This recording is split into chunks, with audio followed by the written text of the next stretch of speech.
My name is Emma, and I'm 54 years old, working as the manager of a fast food restaurant. My husband is 6 years older than me, at 60, and is the owner of the fast food restaurant where I work.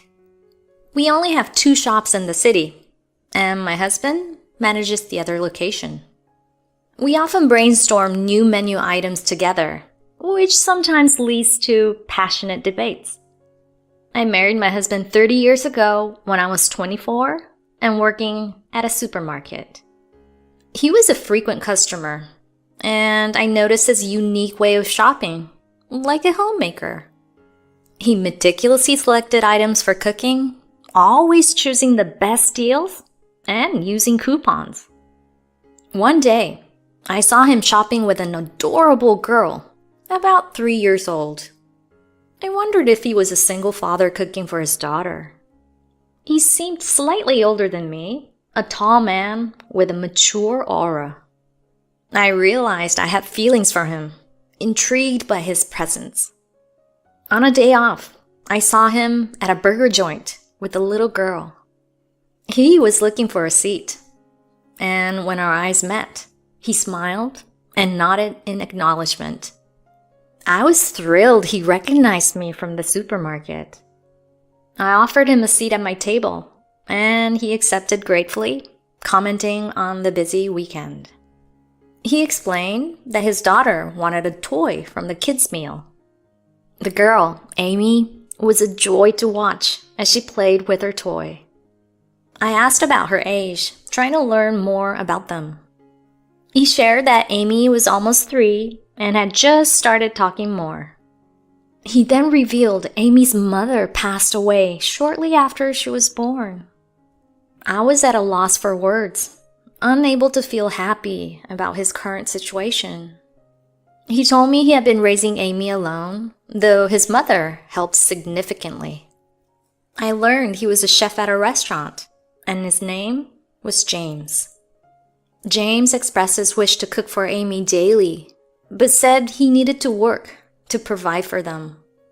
I realized I had fallen for James, drawn to his dedication and sincerity. With his consent, I visited his restaurant occasionally, sometimes bringing friends. We grew closer, and eventually, I was the one who proposed to him. I expressed my desire to build a life with him and Amy.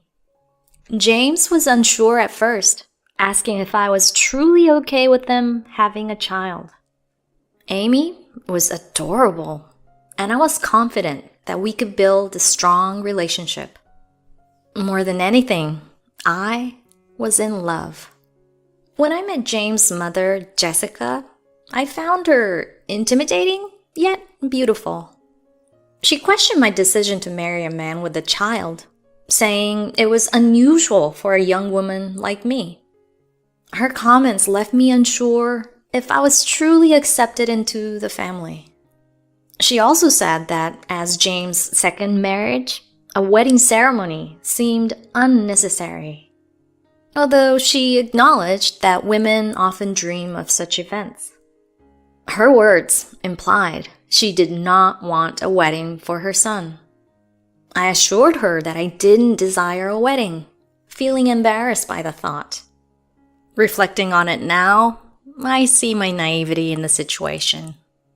She commented on my disinterest in a wedding as unusual for a woman. I sensed a hidden malice in her words.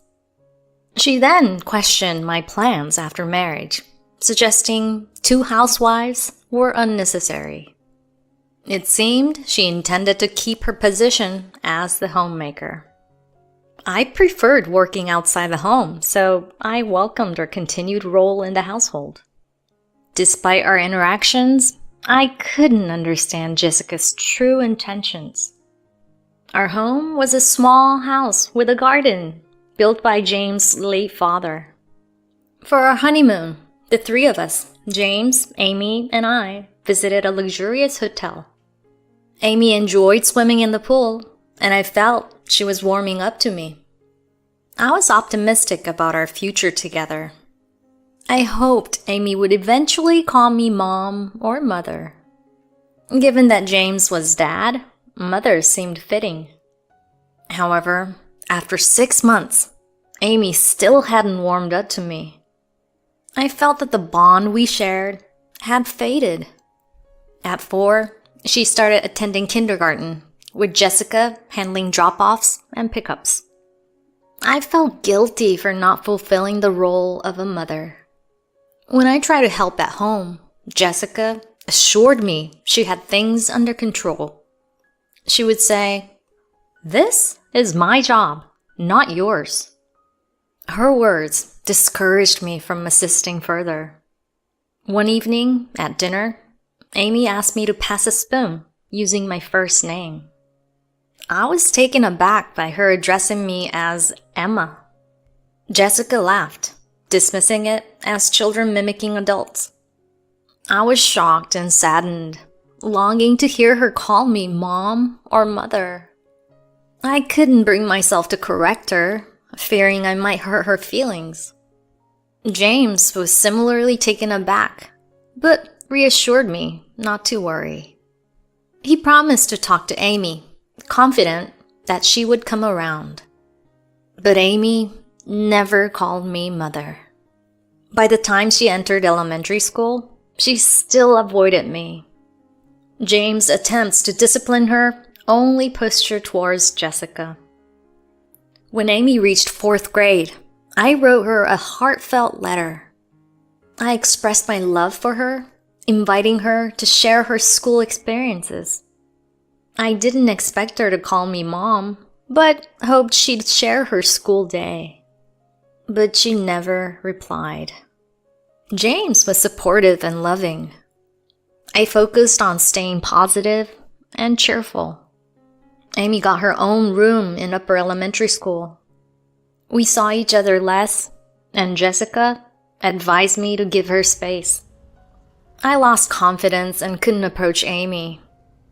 When Amy reached 6th grade, Jessica approached me. She said Amy wanted to attend a boarding school for junior high. James and I opposed the idea, but Jessica was persuasive. "Emma, you and Amy haven't bonded well. Living apart might be best for both of you." I had no rebuttal. Amy leaving felt like my failure. I apologized tearfully. James comforted me, saying it might be good to try living apart. He reassured me that Amy's needs came first. James and I researched schools and visited several. Eventually, Amy chose a junior high school with a strong boarding program. Honestly, I felt a small sense of relief. I was exhausted from trying to connect with Amy. As Amy approached high school, James left his chef job to open a fast food restaurant. With the business of setting up the shop, I threw myself into work.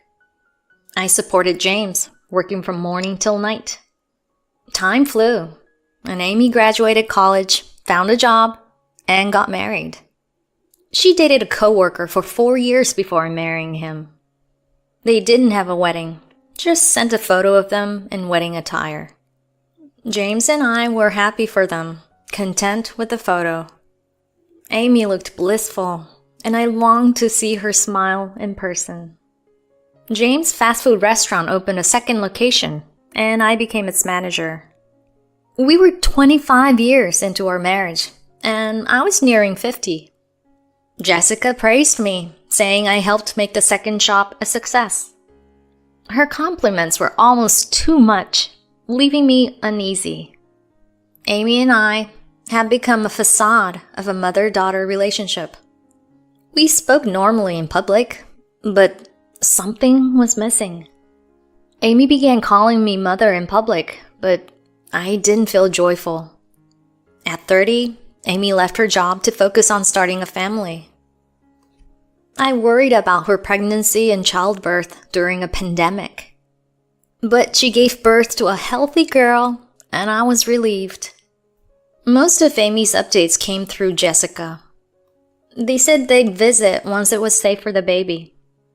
I was jealous of Jessica's closer relationship with Amy. I was excited to meet my granddaughter, hoping for a connection. I longed for my granddaughter to call me Grandma. Amy, her husband, and the baby visited when the child turned 1. They lived about 40 minutes away by car in a neighboring city.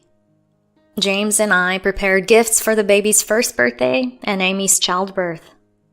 Her husband seemed kind and reliable, putting me at ease. Holding my granddaughter for the first time, I was overwhelmed with emotion.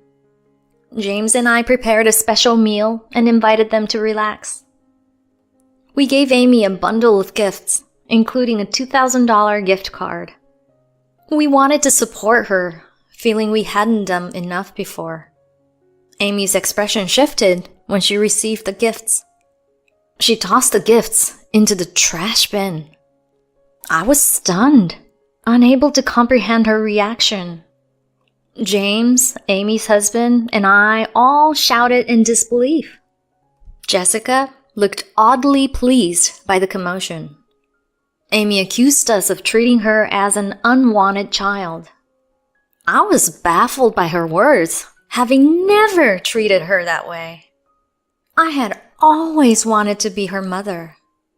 Amy accused me of marrying her father without caring about her. Jessica had told her that calling me mother would upset her real mom. Everyone turned to Jessica, who feigned ignorance.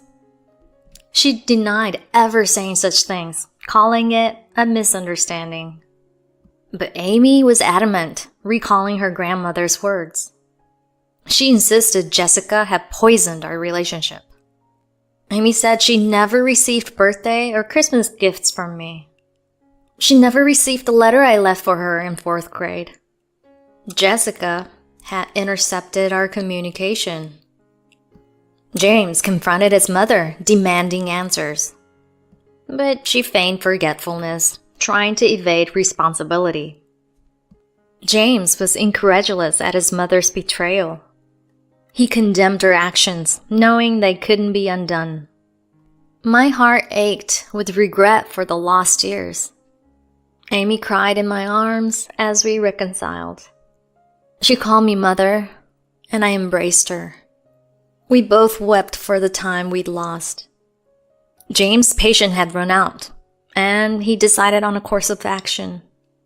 He told his mother she could no longer live with us. She protested, insisting she was being abandoned. But James remained firm, explaining the decision. She'd go to a care facility where she'd be looked after. She accused us of mistreatment. But James stood by his decision, citing her deception. She retreated to her room, refusing to accept the situation. The air was tense as Amy and I finally talked openly. We laughed and cried, sharing stories and uncovering truths. Amy retrieved her discarded gifts, thanking me with newfound warmth. She promised more visits, and I felt hopeful. James and I began searching for a suitable care home for his mother.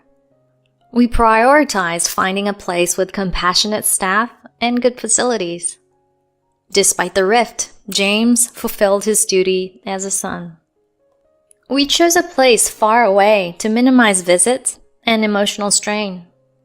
It felt like James' last gesture of filial duty. The facility seemed welcoming with a supportive environment. Jessica feigned contentment, unwilling to admit her fault. James' quiet anger lingered, though he wished her well. Months later, the facility reported her conflicts with other residents. They asked if we'd visit to lift her spirits. James declined, urging them to care for her kindly. Amy agreed, asserting that James was being generous. She was steadfast in her decision not to forgive her grandmother. Amy visited us frequently with her daughter. I cherished these visits, wanting to savor every moment with my granddaughter. Amy teased me about calling her sweetheart, inviting me to use her name. She joked about my habit from over 30 years. Her playful remark brought us both to tears. Her bright spirit and resilience continued to impress me. On a rare day off, with James out fishing, Amy proposed an idea. She asked about the possibility of living together as a family. She explained her desire for more children and the practical challenges. Her husband was supportive, given his family's dynamics. I was moved by their adventurous spirit and welcomed the idea. We laughed about the arrangement and its potential benefits. I waved goodbye as Amy left, feeling hopeful about the future. James returned, and I shared Amy's visit with him. He noticed my happiness, pleased to see my spirits lifted. I revealed my joy at calling her Amy for the first time. His eyes shone with understanding and warmth. Despite everything, I was grateful for our family and future together.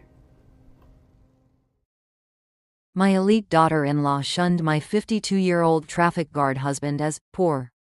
A year later, she visited after he went viral on SNS. Quote, "Poor people are embarrassing, so we won't invite you to the wedding.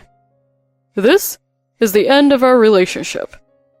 Oh, that's perfect timing. I was thinking of cutting ties with you too. Women don't go back on their word. Keep in mind, you're no longer part of our family. Our reasons for cutting ties with you are greater. My name is Ashley. I'm 60 years old, and I enjoy foraging for wild vegetables with my husband during our walks. In spring, we can find lots of bracken and strawberries. Living in the countryside is the best. Eating seasonal foods is good for your health and makes you feel young again. This is a story from when I was a bit younger. My husband had taken early retirement from the company he worked for many years and had been working as a traffic controller for a year. At that time, we were both 52 years old. We had passed the midpoint of our lives and were beginning to think about our remaining years. However, after my husband retired early, he no longer had to work late or live a life where we rarely saw each other. His salary decreased, but it was enough for the two of us to live comfortably. It wasn't luxurious, but we enjoyed our peaceful days together. But an event occurred that disrupted our peaceful days.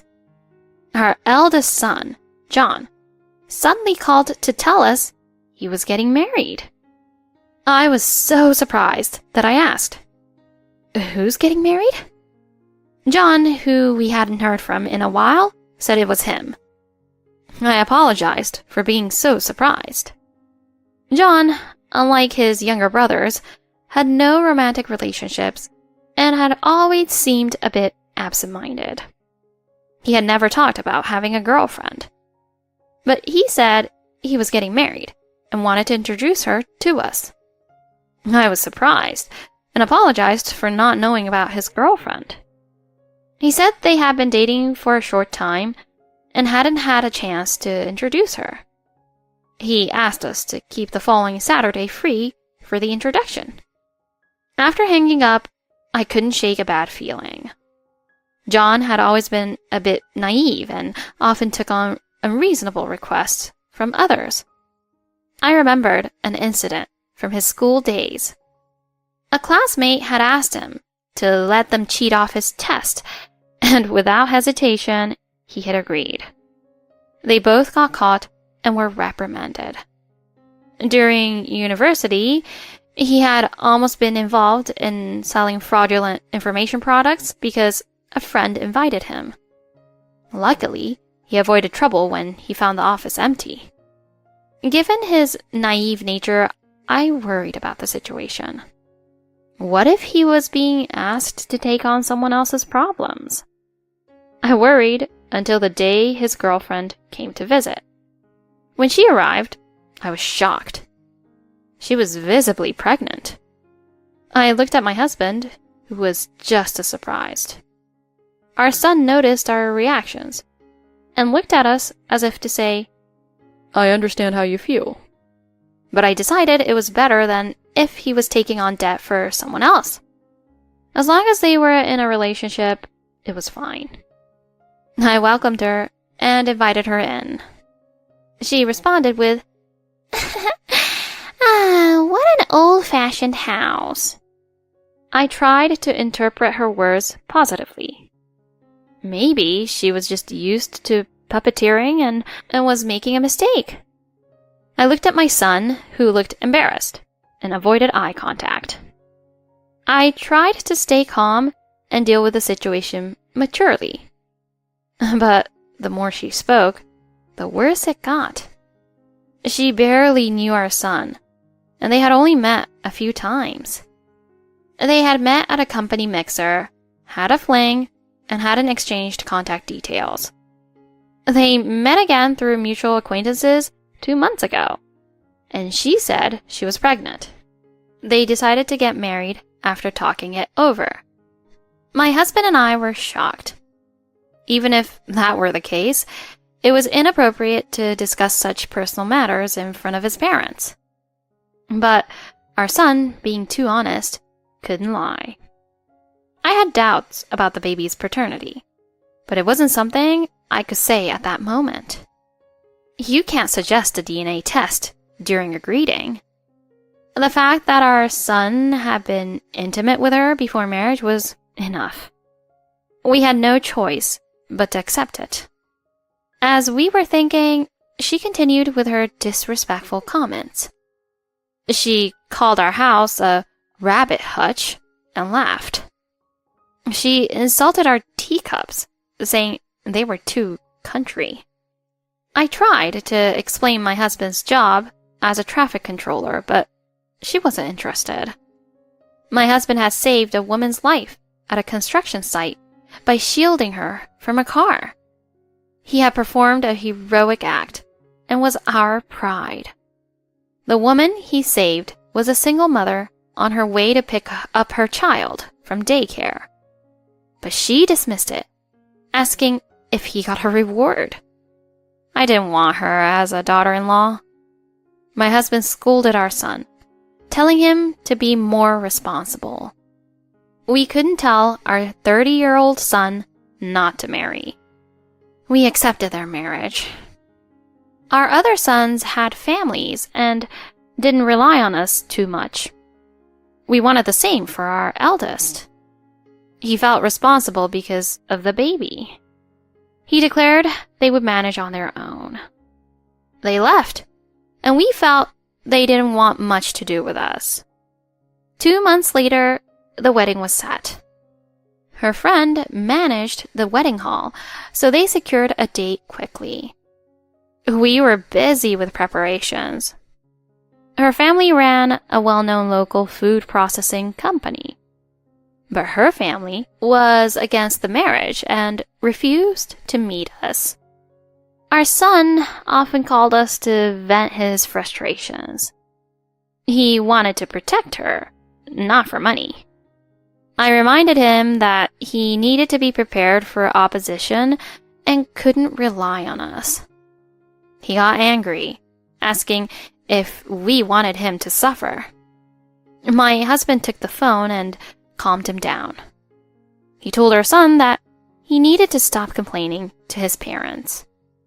Our son apologized and hung up. One day, our son and his fiancée came to our house with a request. They asked us to pay for the wedding. We were shocked. They had said they would handle everything themselves. Our son said he had savings, but it wouldn't cover her extravagant plans. I snapped, asking why her family couldn't pay if she wanted a grand wedding. She claimed it was our responsibility because she was pregnant. I reminded her that they had promised to manage on their own. She accused us of being inflexible. I retorted that she was being unreasonable. She insulted my husband's job, calling us poor. My husband angrily asked what they wanted from us. She said we needed to pay to avoid being looked down on. Our son reluctantly agreed with her. I decided we couldn't give in. If we paid, they would keep asking for more. I firmly refused, saying we wouldn't be attending the wedding. She smirked and said that was fine. We cut ties with them. Surprisingly, it felt refreshing. We didn't know if the wedding took place. Our other sons decided not to attend out of respect for us. We wanted no further involvement.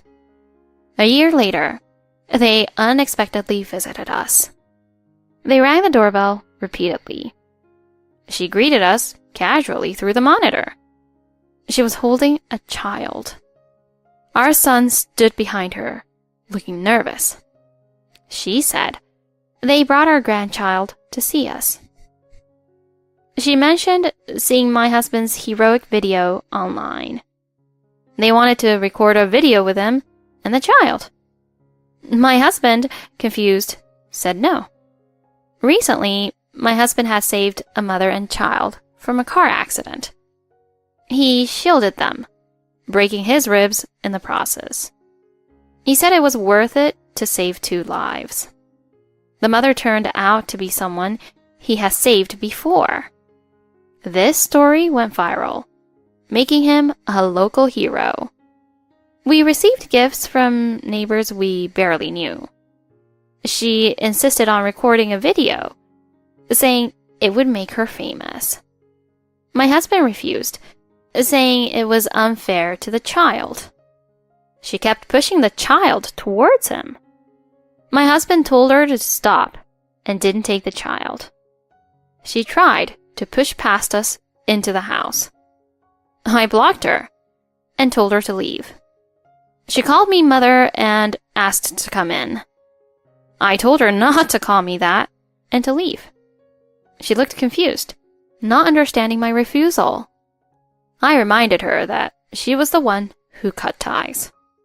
We were no longer family. She insisted, but I remained firm. My husband backed me up, saying they were no longer welcome. She protested, saying the police wouldn't do anything about a family dispute. My husband said it didn't matter. She asked why strangers were allowed in our house. My husband explained they were friends he had helped. She demanded to know why they were in the house. I sighed and explained the situation again. I told her they had become friends after the accident. She didn't seem to understand.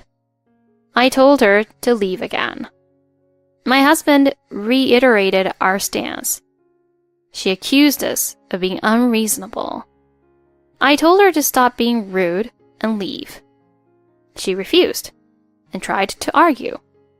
Our son looked shocked and confused. I told him about the missing items from our house. My husband confirmed it. Our son was stunned. I showed him the online listings of our missing items. He was speechless. She admitted to taking them. She said her parents were stingy and didn't give her money. I told her that was no excuse for stealing. She tried to justify her actions, but I didn't let her. Our son called her behavior the worst. I asked if the child was really his. She looked nervous and avoided answering. Our son demanded an answer. She finally admitted the truth. I told them to leave and take the child. We closed the door on them. Later, our son sent a letter. He had done a DNA test and found out the child wasn't his. He apologized and said he had divorced her. He asked to reconcile with us. We refused. Our other sons agreed with our decision. She was still trying to get back with our son. We decided to keep our distance She tried to get support from her family, but they rejected her. She was left to fend for herself and her child. Meanwhile, we enjoyed our peaceful life. My husband had retired from his traffic controller job, and we lived on his pension. We had enough savings and lived comfortably. The rising cost of food didn't affect us much. We foraged for wild vegetables and exchanged goods with neighbors. Our simple life was fulfilling. We were surrounded by nature and kind people. I was grateful for every day. Today, my husband and I planned to go for a walk. It felt like a day from our younger days. I wanted to wear a new scarf I bought. I still wanted to look cute for my husband, no matter my age. My husband said his parents were moving in and I'd be their maid. I mentioned preparing for his secret child, too. The next day, his furious parents arrived. My name is Sarah, and I'm just an ordinary housewife. When I was young, my mother left because my father, Jack, who was always playing around. Since then, it's been just the two of us. I don't need to explain how tough it was to live as just a daughter and father. It might be the same for other families, but in our case, it was especially difficult. My father was I remember episodes from my childhood. When I was in elementary school, there was a parent-child slumber party, but my father was too busy playing around to come. So I had to ask my uncle to take his place. In middle school, when everyone else went on a school trip to Singapore, I had to stay home because my father said we couldn't afford it. In high school, during career counseling, while everyone else was with their parents, I was alone with a teacher because my father didn't show up. These are all awkward and painful memories for me. Despite these lonely days, my best friend Heather always encouraged me. She supported me when I felt isolated because of my father's neglect. Sometimes she would take me to Disneyland, and other times we'd go shopping in the mall. She too had a difficult family situation, which might be why we became such close friends. My life started to improve during my college years. That's when I met my current husband, Jason. Jason's parents ran a small business, and he grew up facing financial difficulties. Understanding his struggles, I supported him. He was always kind to me, and soon our friend Heather joined us in our outings. Looking back, those days were the happiest of my life. I never imagined that I would be in this situation at the age of 30. One day after finishing my chores, I was watching TV when Jason called. Sorry, but I have to work overtime tonight, so I won't be able to come home. You've worked overtime before, but this is the first time you won't be coming home. Yeah, it's an important job, and I might not be able to come home for a few days. Oh, I see. Well, if it's work, I understand. But it's unusual for you to not come home for several days.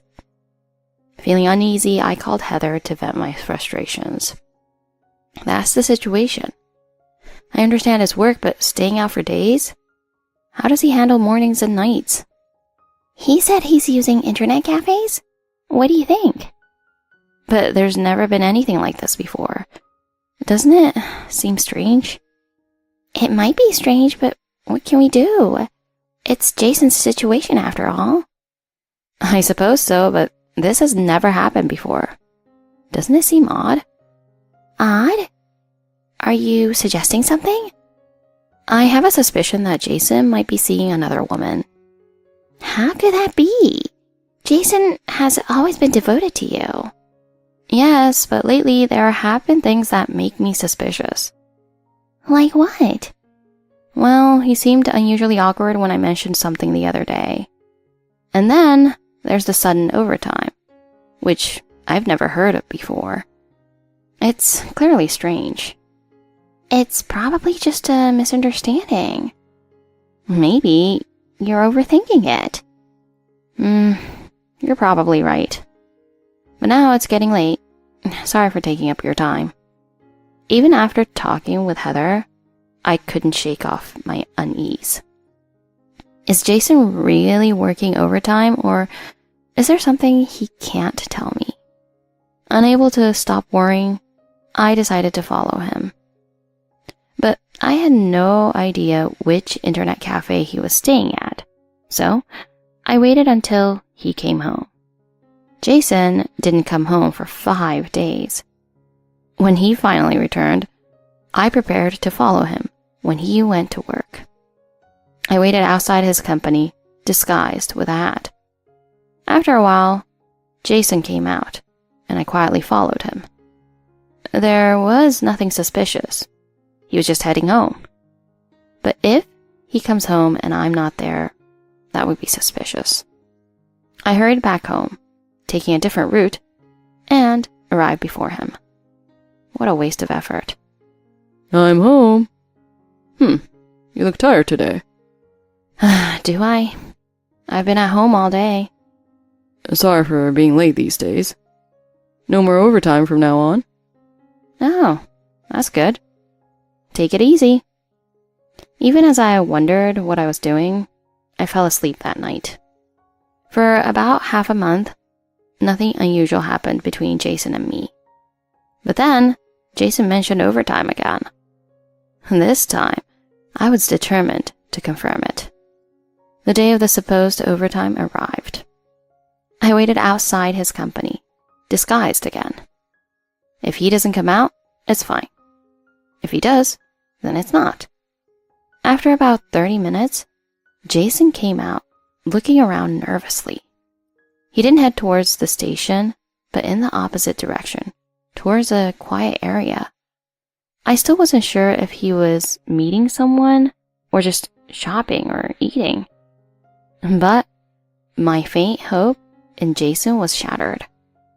Jason started walking hand in hand with a woman. No way. The woman Jason was with, it was Heather. My best friend, Heather, the one who always supported me. I remember feeling like my world was crumbling. After that, I lost sight of them. The next thing I knew, I was sitting alone at home. I couldn't remember what happened before, maybe because it was too painful. Could it really be true? Heather and Jason? When Jason came home after his overtime, I had to pretend I didn't know anything. It was unbearable, pretending everything was normal. I was in deep despair. But then, Jason's parents, Brian and Susan, came over unexpectedly. Sarah, thank you for always taking care of Jason. No, it's I who should thank you for everything. When will Jason be home? It's already 10 p.m. My face stiffened as I tried to keep up appearances. It was Jason's overtime day, or rather, his affair day. I thought about consulting them about the affair, but then my phone rang, distracting me.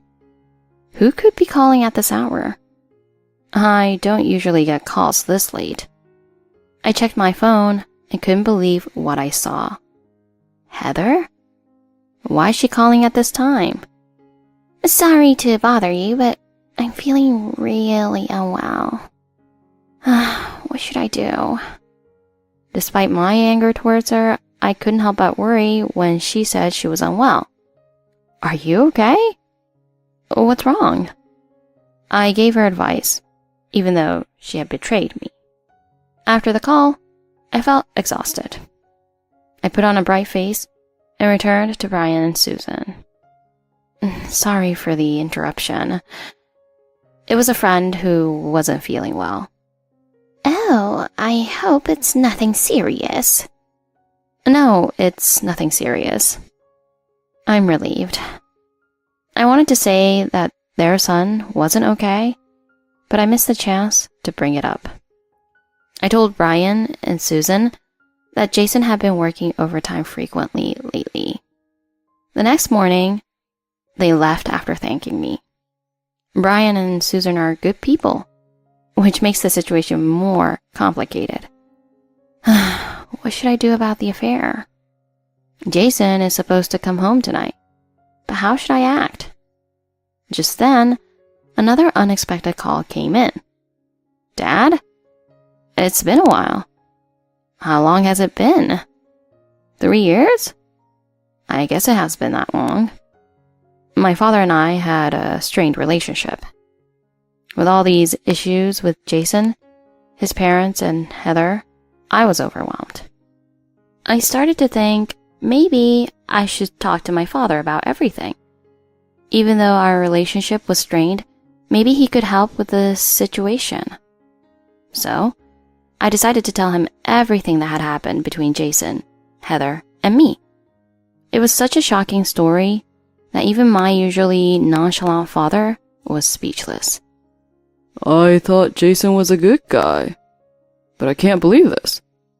I can't believe it either. And to think the other woman is my best friend. Heather? I've known her since she was a kid, and I can't believe it. So, what do you plan to do about Jason? That's what I want to know. What should I do when he comes home tonight? Divorce seems like the obvious choice, but just cutting ties with Heather feels... My father, sensing my hesitation, began to speak. How could Jason do such a thing? It's unforgivable. But the way he's treated you is even worse. Maybe you should wait and discuss it with me before making any decisions. I agree. Divorce seems too simple for what he's done. After our heavy conversation, my father left, and I was alone again. Jason, unaware that I knew about the affair, came home that night as if nothing was wrong. Based on my conversation with my father, I decided to keep my emotions in check and act normal. I'm home. Sorry for working late again. You're not working late because you want to. I'm just grateful you're working for us.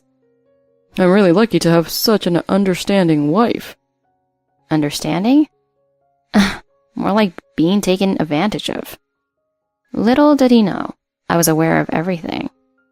My calm demeanor made Jason feel safe, and he began to show his true colors. I wouldn't have predicted how things would unfold.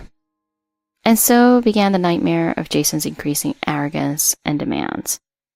A few months passed, and Jason's mask began to fall off. At first, it was small requests, like asking me to go to the convenience store for beer. But soon, it became outrageous, sending me out for errands in the middle of the night. If this were the past, I would have confided in Heather, but she was the one involved in the affair. My anger was about to explode, but I managed to hold on, thanks to my conversations with my father. Then one day, my father called with a suggestion. Hire a detective to gather evidence. You can't let Jason continue getting away with this. You need proof. You're right. I hadn't thought about investigating. Leave it to me. If you do it, Jason might get suspicious. Thank you.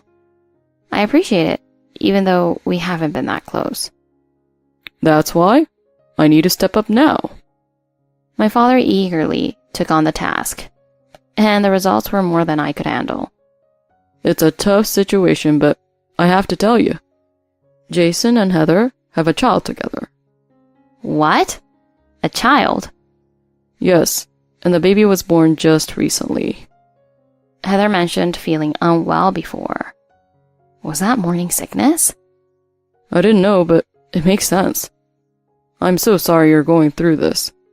I already knew about the affair, so this isn't a huge surprise, but of course I was furious. Jason and I don't have children, but he had a child with Heather, my so-called friend. And he's been acting like nothing is wrong. It's beyond belief. How could I confront him about this? It gave me a headache just thinking about it.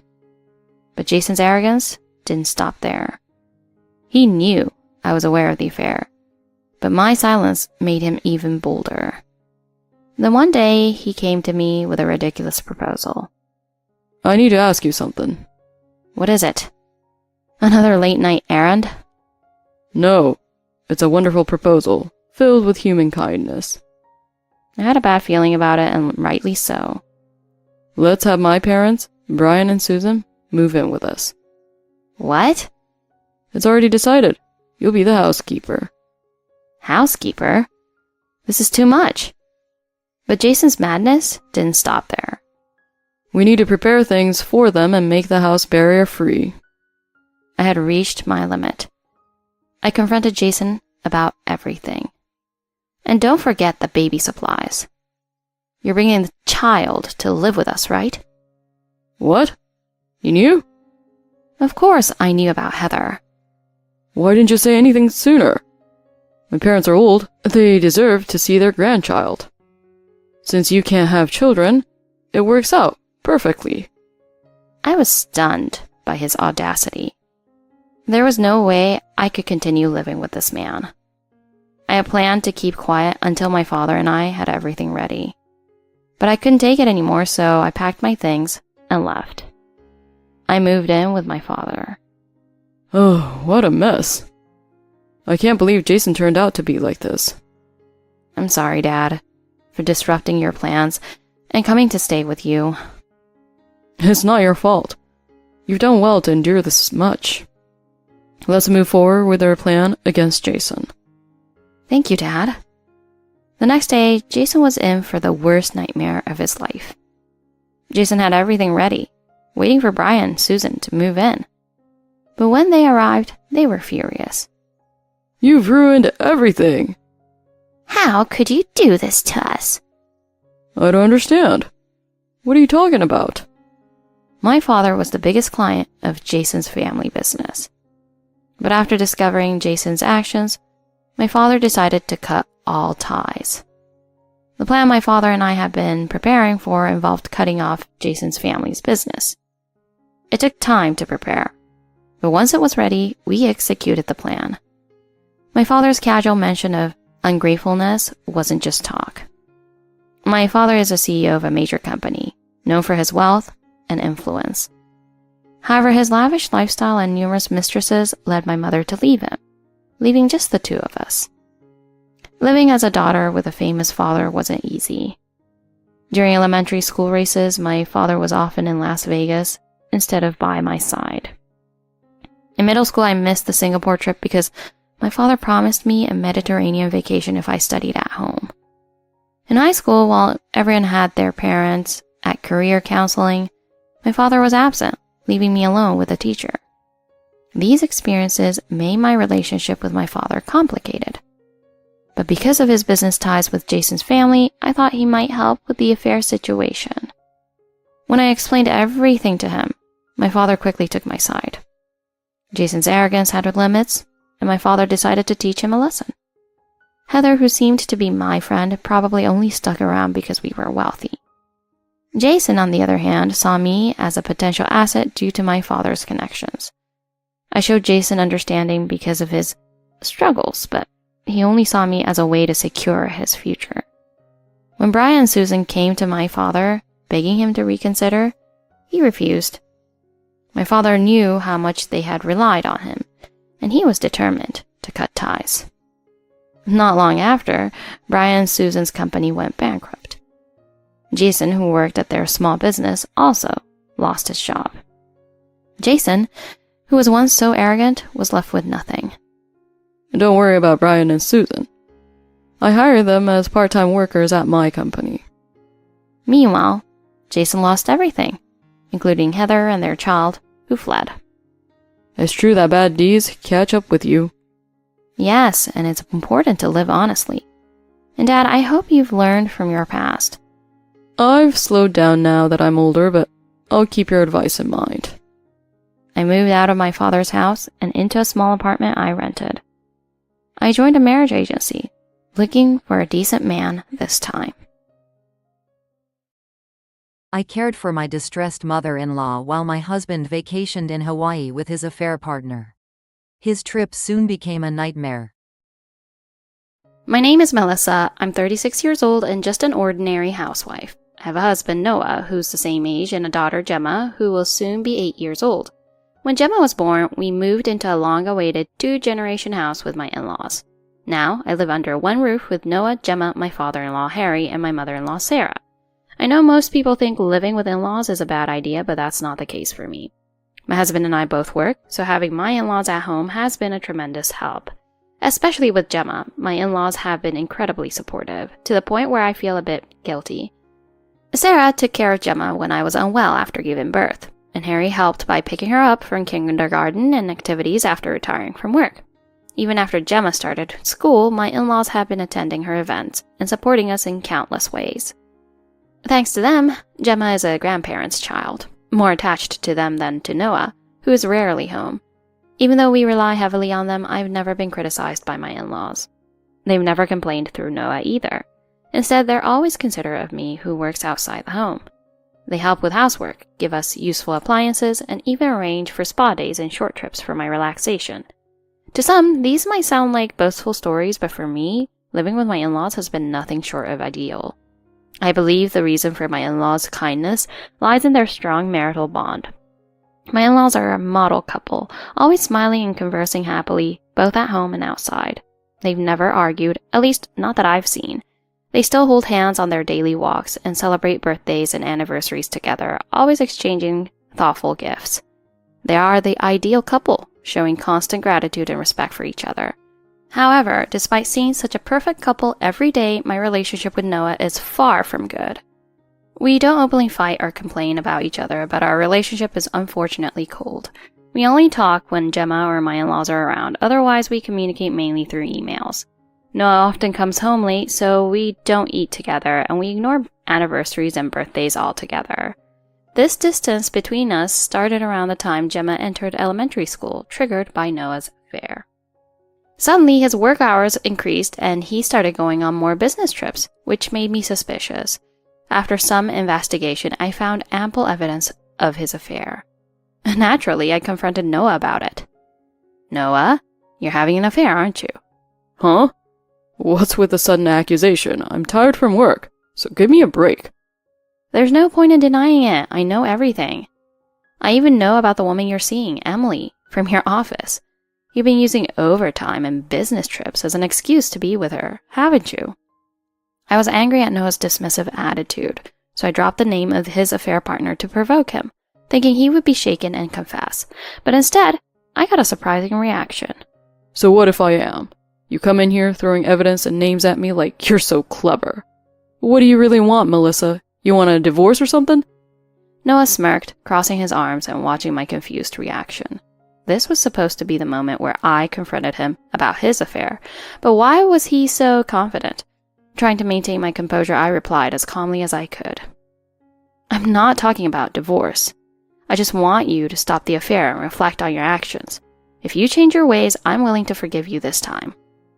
Who do you think you are, acting all high and mighty? You don't want a divorce because it won't suit you. Without me, you'd lose all the benefits of living with my parents. So don't act like you're doing me a favor. Do you even realize what you're saying? You're married, yet you're cheating on me. You betrayed me and Gemma. Don't you feel even a little guilty? Noah's lack of remorse was terrifying, but after years of marriage, I couldn't just give up. I don't feel guilty at all. It's my money and my time, so I can do whatever I want with it. You have no right to complain. It's not about that. Yes, it is. You've been neglecting the house, going out for afternoon tea and spa days. My affairs are the same thing, just a way to unwind. What's wrong with that? It's completely different. Don't compare your cheating with my need to relax. And I don't neglect the house. Whatever. This conversation is over. If you don't have the guts to be a single mom, just shut up and deal with it. After saying that, Noah turned his back to me and went to sleep. I was furious, but I couldn't argue any further. Just as Noah said, I wasn't confident I could raise Gemma on my own. From that day on, we started sleeping in separate rooms and only communicated when absolutely necessary. I stopped looking into Noah's affairs as it only made me feel worse. But he still worked late and went on trips frequently, likely spending time with his lover. Despite the ideal life, I had a wonderful daughter, kind in-laws, and a comfortable home. My husband's betrayal cast a dark shadow over everything. This miserable situation continued for about a year until an unexpected event changed things. The turning point came when my father-in-law, Harry, passed away. Despite being sharp and physically strong, he suddenly died of a heart attack. His death deeply affected our family, especially my mother-in-law, Sarah, who was devastated. She could barely eat or sleep, and in her state, there was no way she could handle the funeral arrangements. As a result, Noah and I took care of most of the preparations. Seeing my mother-in-law so heartbroken was painful for both me and Gemma, but Noah was different. Instead of comforting her, he harshly criticized her.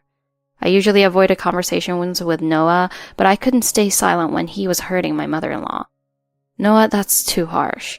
Why are you speaking to your mother like that? What's the problem? I just told her to pull herself together. That's what she should do as the widow, right? She just lost her husband. How can you expect her to act normally? We should take care of the arrangements for her. Be more considerate. I whispered my concerns to Noah, trying not to upset Sarah, but Noah, visibly irritated, snapped back at me. Someone has to do it. If she's useless, that means more work for me. It's a real pain. That's not the point. Your parents have done so much for us. The least we can do is support your mother in her time of need. Oh, I see. You're trying to play the good daughter-in-law. But if you want to impress someone, it should be me. After all, I'm the head of this house now that my dad's gone. Noah's shameless words brought me to tears. I loved my in-laws and wanted to take care of them as if they were my own parents. But my husband, the man I married, couldn't understand or respect my feelings. This isn't about impressing anyone. It's about family. We should be there for each other, especially during difficult times. I just want to help your mother because I care. Yeah, whatever. You deal with it then. There are a lot of annoying things to take care of, like changing the property title and inheritance paperwork. Help her out with that, will you? Of course, I'll help, but... Good. Then let's get this over with. I've got the day off and I don't want to waste it. With that, Noah patted his knee and left the room, ending our conversation abruptly. He avoided further discussion and started preparing for the funeral without acknowledging Sarah. Although there were many things Noah said that didn't sit right with me, I was too overwhelmed to address them. But the day after the funeral, I discovered something shocking. On his day off, Noah, unusually awake early, told me something outrageous as I prepared breakfast in the kitchen. I'm going on a trip starting today. So, Melissa, you take care of Mom, okay? A trip? What are you talking about? I stopped cooking and turned to look at him. Noah, with a nonchalant expression, continued speaking. Yeah, I've still got a week of leave, so I'm going to use it wisely. I'm heading to Hawaii. Hawaii? What are you thinking? This leave is supposed to be for mourning, not for leisure. A trip to Hawaii right now is outrageous. I've already taken care of the funeral and everything. What I do with my time off is my business, not yours. Noah tried to justify his trip with his usual selfish reasoning. Given the destination and his carefree attitude, it was clear who he was traveling with. Even though his father had just passed away and his mother was struggling, Noah was planning to take his lover to Hawaii. Realizing this, I looked coldly at Noah and asked, "You're going with your lover, aren't you?" What's with that tone? Don't say it like that. It doesn't matter how I say it. You're betraying your family, cheating on me, and abandoning us in the middle of a crisis. How can you do that? My words made Noah angry, and he started yelling. Yeah, that's right. I'm going on a trip with my lover because I can't stand being around your depressing faces. It's ridiculous to make such a big deal over one old man's death. You women can comfort each other, right? What are you saying? Shut up, just listen to what I say. By the time I get back, make sure all the paperwork is done. With that, Noah grabbed his suitcase and stormed out of the house. Stunned, I stood there, unable to move. I knew I needed to finish making breakfast for Gemma and my mother-in-law, but I couldn't tear my eyes away from the messy kitchen counter. At that moment, I heard Sarah calling my name. Melissa. Melissa. Oh, good morning, Sarah. Breakfast will be ready soon, so please wait a little longer. Thank you. I'll help. Sarah stood beside me and quietly began to help with the cooking. Despite being an experienced homemaker, she seemed absent-minded. After a while, she spoke to me. Melissa, I know this isn't the best time, but you don't look well. Is everything okay? Did something happen with Noah? Sarah asked cautiously, peering at my face. Even though she was going through her own grief, she was still worried about me. If I were in her position, I don't think I'd have the emotional capacity to be concerned about someone else. Touched by her kindness, I found myself opening up to her, sharing everything about discovering Noah's affair, our distant relationship, and his plan to go on a trip with his lover. After hearing my story, Sarah began to tear up and apologized. Melissa, I'm so sorry. It's my fault for raising him the way I did. I never meant to cause you or Gemma such pain. I know an apology isn't enough, but I'm truly sorry. Please, don't apologize, Sarah. You haven't done anything wrong. Her voice was barely a whisper, but I felt a renewed sense of determination. Confiding in Sarah had cleared my mind, and I suddenly had a plan. If this worked, Noah would have no choice but to repent. Feeling emboldened, I shared my plan with Sarah. Sarah, this is our chance to teach Noah a lesson. Now that Harry is gone, we have to be the ones to set him straight. But he's already a grown man. I don't think he'll change his ways now. People can change at any age if they're willing. If Noah gets a taste of his own medicine, he'll have to reflect on his actions. If you believe that, Melissa, then I'm with you. And I'm sure Harry would have scolded him if he were still here. Let's do it. Sarah made a small fist in determination. The idea of punishing Noah seemed to give her the energy she had lost. After that, Sarah and I wasted no time putting our plan into action. The first step was to cancel Noah's credit cards. Since the cards were under Sarah's name, she could easily stop Noah from using them. Noah had taken Sarah's card for the trip, thinking he could use it without any issues. But now, he was stuck without access to his credit. Next, we went to a cell phone shop to cancel Noah's phone contract. Despite being an adult, Noah had been relying on his parents to pay his phone bills since he was a student. I remember being shocked when I found out after we got married. I had been paying my own phone and transportation bills since college, which I thought was normal. I couldn't believe a man in his 30s was still relying on his elderly parents for such things. Anyway, we canceled all of Noah's devices, his phone, his tablet, everything. So on the first day of his Hawaii trip, Noah was left without a credit card or phone. A few hours later, I received a call from an unknown number, which I guessed was Noah using his lover's phone. At first, I ignored the calls, but they kept coming, so I decided to answer on speakerphone with Sarah listening. Finally. Melissa, what the hell did you do? I can't enjoy Hawaii at all. Fix it now. What are you talking about? I thought this was important, but if you're just going to yell, I'm hanging up. Oh, wait. Don't hang up. This is serious. I'm calling you from overseas. As soon as I showed signs of ending the call, Noah panicked and tried to stop me. My phone and credit cards aren't working. Did Mom mess up the paperwork? She only needed to cancel Dad's stuff, right? There's been a mistake. Can you sort it out quickly? There's no mistake. Everything is as it should be. Noah, I'm the one who canceled everything. I've been with Melissa this whole time, and I heard every word you said to her. Mom? You're there too? Yes, I'm here, and I'm not going to let you get away with what you've done. I won't spend another cent on a son who treats his family like dirt. But Mom, that's not fair. You should be on my side, not Melissa's. I'll talk to you when I get back, so just fix this now.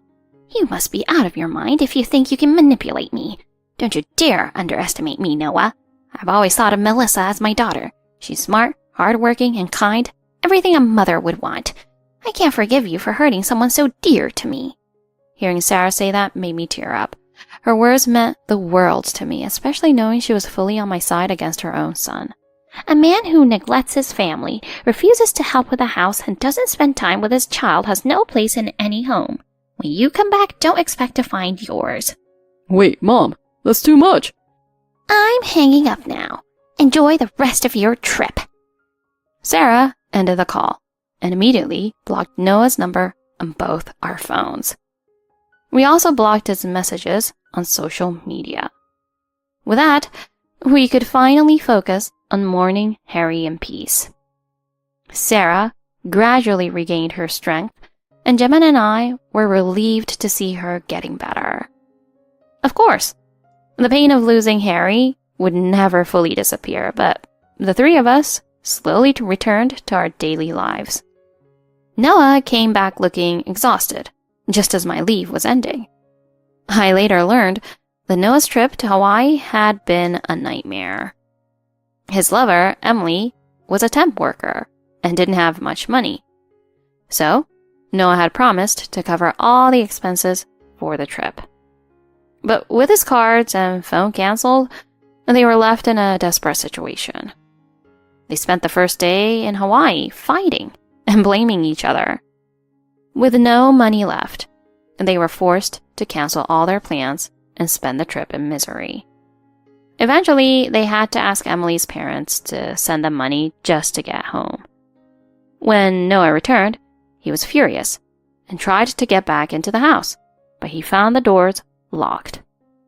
I had changed all the locks while he was away. Sarah had inherited the house from Harry and had declared that Noah was no longer welcome there. So, all of Noah's belongings were packed up and stored in the garage. If he didn't like it, Sarah threatened to send his stuff to his lover's place or his office, which made Noah quickly back down. Noah reluctantly agreed to move into a small apartment on his own, leaving our home for good. As for me, I filed for damages from Emily, but I haven't decided whether to divorce Noah yet. That's because I'm enjoying my new life with Sarah and Gemma. I don't want to leave Sarah alone after losing Harry, and raising Gemma on my own would impact my work. Besides, with Noah out of the house, I don't feel as stressed. I've decided to use my marriage to Noah for the benefit of us 3 women. Of course, Noah and I keep our finances completely separate. He now deposits a fixed amount for living expenses and child support every month. Before, Noah just handed over the household budget, but now he has to pay for his own rent, phone, and credit card bills. It's a significant burden for someone who relied on his parents for everything. On top of that, I heard his reputation at work took a hit after his affair was exposed. For the record, I didn't spread the rumors. Emily posted about the disastrous trip on social media, which led to Noah's affair becoming public knowledge.